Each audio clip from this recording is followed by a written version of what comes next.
Hey, listen, I don't know who need to hear this, but listen. This video is for all my peoples who ever done been in jail, done been to prison, done been to a rehab, done had to go to AA or anything like that.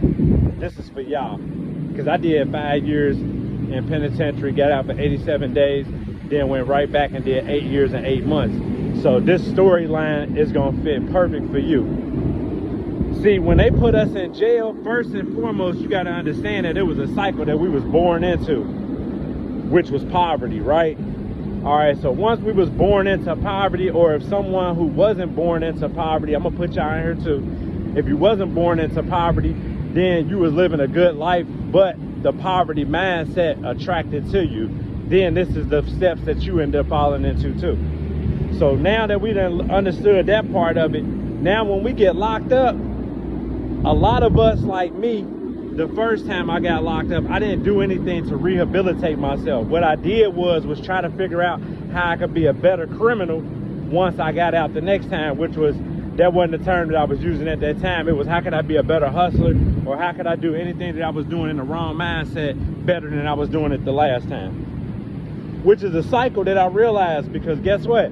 Every time you get locked up, that's the thought pattern that you're thinking about, trying to fix how you fix where you messed up at. And that's the wrong way to go about it. But don't nobody never tell us about that, because the people who's doing right ain't gonna come and tell the people who doing wrong how to do right. You see what I'm saying? But I'm gonna tell y'all real quick. So this is how, that's a system that we be stuck inside of. So once you go to jail and then you get out, you gotta think about it. Now, when you get out, it's designed, let me speak from a prison side.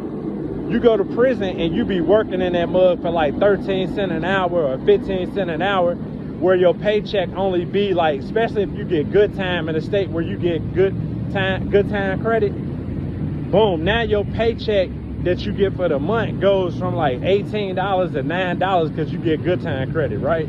Which helps you. But at the same time, my whole point is they put it in your mind to think that it's okay to work a job for 18 cents, 16 cents, 13 cents, and only gonna get $9 a month. So where the cycle gets even bigger and it's created even better in their minds for us is that once we reach society, now we are in the mind frame that we are grateful to be able to only make $15 an hour, $13 an hour, $12 an hour, right?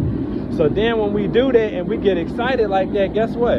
It only creates a lower mindset for ourselves. So now we ain't thinking big, because we only thinking we just went from 18 cents, 19 cents, 13 cents to $15 an hour. Now understand that that is okay once we get up out that cycle, but the next part of the cycle is once we're working that job, we gotta learn how to start understanding what it is that we like with our fresh mind of getting out, so we can start creating. Now that's the beautiful side of getting locked up, because when you get locked up, if you're a type person who did do all the educational things to benefit yourself only because it was going to get you out earlier, go ahead and go back and reflect on those times, those classes and all of that, because those classes is the real tools that we should be applying to our lives right now, because they are helpful. But in that time frame, we only doing it because it's going to get us out faster. I love you all. Have a beautiful day.